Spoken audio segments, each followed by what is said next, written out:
तो कुछ मैसेज मेरे पास ऐसे आ रहे थे कि भैया यहाँ पर IMUCT का जो फॉर्म है इसमें अभी कुछ चेंजेस हैं और यहाँ पर हमको इसे भरने में प्रॉब्लम हो रही है, तो आप इस पर एक वीडियो बना दीजिए। तो इसीलिए ये वीडियो मैं बना रहा हूँ। इस वीडियो में बेसिकली मैं आपको बताऊंगा कि क्या क्या चीजें आपको ध्यान रखनी है IMUCT का जो फॉर्म है उसे भरते वक्त, और साथ ही साथ लास्ट में अगर आप एक सेक्शन खोलोगे वो है डॉक्यूमेंट्स का, जिसमें आपको डॉक्यूमेंट्स अपलोड करने, तो वहां पर आपको बहुत प्रॉब्लम आ रही होगी। वैसे उसमें एक डेमो फीचर है जिसमें आपको मिल जाएगा कि एग्जांपल मिल जाएगा कैसे आपको उसको चेंज करना है, क्रॉप साइज या पिक्सल साइज कैसे चेंज करना है, उसको भी मैं यहाँ पर आपको बताऊंगा। साथ ही साथ मैं आपको बताऊंगा कि पेमेंट आपको किससे करनी चाहिए जिससे आपको कम से कम फी लगे। तो आशा करता हूँ वीडियो आप अंत तक देखोगे। अगर आपने ये फॉर्म अभी तक नहीं भरा है और जब आप इसे भरने जाओगे तो इस वीडियो को देखने से आपको बहुत सी हेल्प होने वाली है, जिससे आप उसे आसानी से भर पाओगे।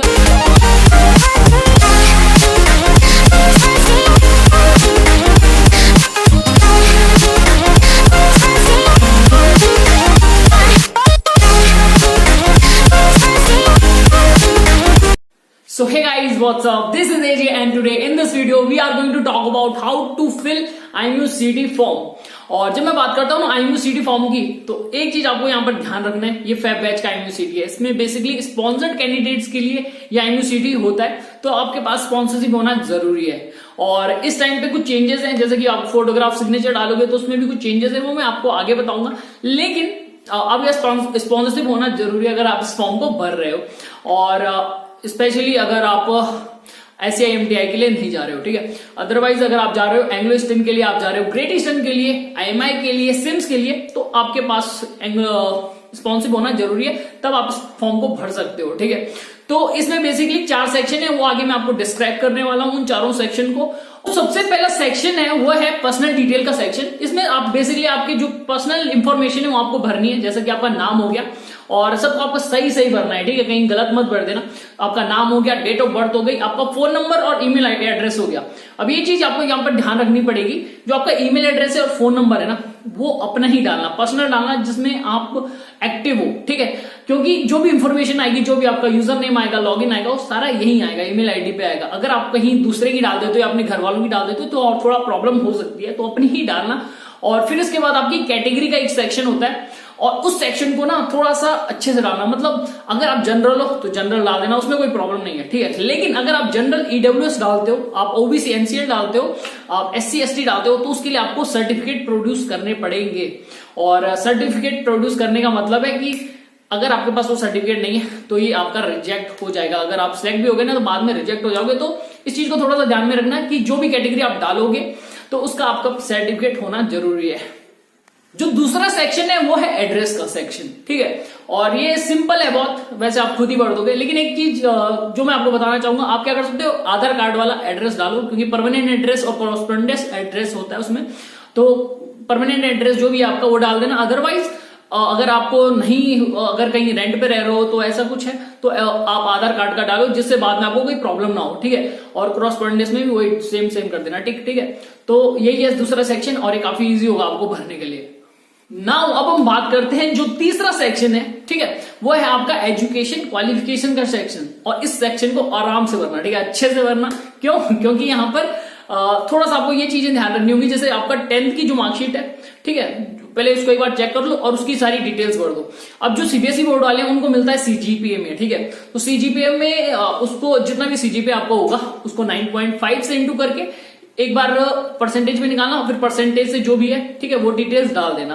फिर हम बात करते हैं 12th की भी वही सेम है, ठीक है, उसमें तो परसेंट में ही मिलता है, तो 12th की भी डिटेल्स भर देना।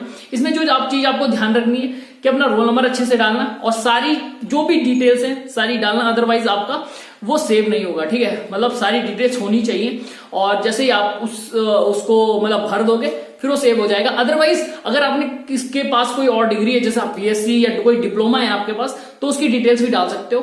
तो ये सारी चीजें आपको सेव करनी है। सो अब हम बात करने वाले हैं जो चौथा सेक्शन है वो है डॉक्यूमेंट्स का, ठीक है। डॉक्यूमेंट्स में बेसिकली क्या है, सबसे पहले आपको जो चीज ध्यान रखनी है वो आपके फोटोग्राफ और सिग्नेचर वाला, ठीक है। इसमें कुछ स्पेसिफिक पिक्सल आपको दिए गए होंगे, जैसे कि जो फोटोग्राफ का है वो है 100:150 एंड जो सिग्नेचर का है वो है 50:150।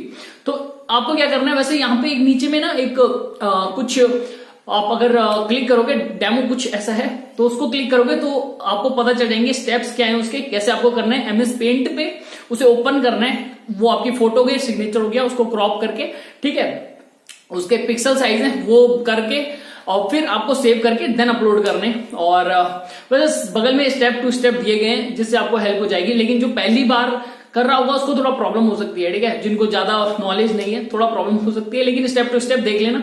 अदरवाइज आप साइबर कैफे वाले के पास भी जा सकते हो, ठीक है। फिर हम उसके बाद कर लेते हैं डॉक्यूमेंट्स, जो आपकी 10th की मार्कशीट हो गई या 12th की मार्कशीट हो गई। वैसे वो किसी किसी की पहले से ही अपलोडेड रहती है, और अगर नहीं आपकी तो आप अपलोड कर सकते हो, ठीक है। तो जैसे ही आप इसको सबमिट करोगे वैसे ही आप पहला स्टेप जो है वो पूरा कर दोगे, ठीक है। उसमें एक चीज ध्यान रखना, जो भी आप भर रहे हो, ठीक है, उसको एक बार अच्छे से चेक कर लेना, क्योंकि जब आप सबमिट दबा दोगे ना तो उसके बाद वो चेंज नहीं होंगी, ठीक है। तो ये ध्यान रखना कि कोई गलती ना कर रहे हो आप, ठीक है। तो एक बार चेक कर लेना, देन सबमिट करना। और जैसे ही आप सबमिट करोगे उसके बाद क्या होगा उसके बाद क्या होगा, एक सेकंड स्टेप के लिए आपको पेमेंट करनी पड़ेगी, ठीक है। और पेमेंट की बात जब मैं करता हूं ना, तो ये चीज ध्यान रखना, उसमें बहुत से ऑप्शन होंगे। क्रेडिट कार्ड से, डेबिट कार्ड से रहता है, नेट बैंकिंग से रहता है, UPI से रहता है, मतलब गूगल पे जो भी है, तो आप उससे कर सकते हो। लेकिन आप यहां पर क्या करना, नेट बैंकिंग को प्रीफर करना, ठीक है। नेट बैंकिंग में सबसे कम चार्ज पड़ता है। जैसा कि आपको पता होगा, जनरल का जो फॉर्म की फीस है वो है 1000 रुपीज, एंड SC ST जो भी है आपकी उसमें 700 रुपीज है, ठीक है। तो क्या होता है, अगर हम इस प्रोसेस से, जैसे कि यहां पर प्रोसेस अभी आपको पता चलेगा जब आप पेमेंट करोगे, तो इनमें क्या होता है ना, जब आप फीस भरते हो तो साथ में कुछ चार्जेस लगता है। जैसे कि 1000 रुपये तो फॉर्म के हो गए, साथ में कुछ चार्जेस आपकी पेमेंट के भी लगेंगे, ठीक है। तो जो नेट बैंकिंग से अगर आप करोगे तो कम से कम लगती है उसमें, ठीक है। अदरवाइज आप जा सकते हो UPI के साथ। UPI में भी एक फिक्स अमाउंट होती है, 35 रुपए हो सकती है, 40 रुपए हो सकती है, तो वो ट्रांजेक्शन के कट जाते हैं, ठीक है। मतलब अगर आप नेट बैंकिंग से करोगे तो आपके हो जाएंगे 1021 के आसपास, ठीक है। अगर आप गूगल पे से करोगे तो गूगल पे का ज्यादा आइडिया नहीं, लेकिन अगर 35 रुपए तो 1035, ठीक है। तो इस हिसाब से देख लेना। और अदरवाइज अगर आपके पास ये दोनों नहीं है तो आप जा सकते हो डेबिट क्रेडिट कार्ड जो भी है, ठीक है। अदरवाइज सबसे पहले प्रेफर करना नेट बैंकिंग से, ठीक है। सो ये था दूसरा स्टेप। और जैसे ही आप इस दूसरे स्टेप को कंप्लीट कर देते हो तो आपको एक फॉर्म दिखेगा, और उस फॉर्म में बेसिकली जो आपका स्टेटस होगा फॉर्म का वो कंप्लीट बताएगा, और आपका जो भी आगे जो आपका पेमेंट की रिसिप्ट होगी वो सारा आपको ईमेल आईडी पे मिल जाएगा, ठीक है। मतलब जो भी आपने सबमिट की है। और एक चीज जो आपको ध्यान में रखनी है, देखो अगर आप इस फॉर्म को भर रहे हो तो मैंने आपको एक पहला स्टेप जो बताया है जिसमें 4 सेक्शन थे, तो जैसे आप पहला सेक्शन कंप्लीट करोगे तो वहां पे आप अपना फोन नंबर, आप अपना ईमेल आईडी डालोगे, तो वो सही डालना, ठीक है। उसके बाद क्या होता है, आपको एक लॉगिन आईडी मिल जाएगी और पासवर्ड मिल जाएगा। अगर आप बीच में कहीं पे भी फंस जाते हो, सपोज करो आपका नेट खत्म हो गया या नेट नहीं चल रहा है, या किसी भी कारण से बीच में आप डिस्कनेक्ट हो जाते हो, तो उस आईडी से और पासवर्ड से आप लॉगिन करके फिर से कर सकते हो, ठीक है।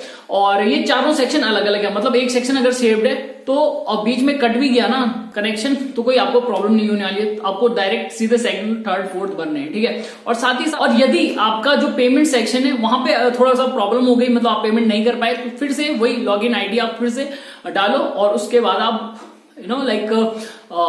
अपनी पेमेंट कर सकते हो, ठीक है। जैसे आप दोनों स्टेप को कर देते हो, फिर उसके बाद आप एक फॉर्म होता है, ठीक है, मतलब जो आपका प्रिंट एप्लीकेशन फॉर्म होगा उसको आप डाउनलोड कर सकते हो, और आपको सारी डिटेल्स बाद में ईमेल आईडी में आ जाएंगी। तो आशा करता हूँ वीडियो आपको अच्छी लगी होगी। अगर ये वीडियो आपको अच्छी लगी है तो इस वीडियो को लाइक करें, कमेंट करें, शेयर करें, सब्सक्राइब करें मेरे चैनल को।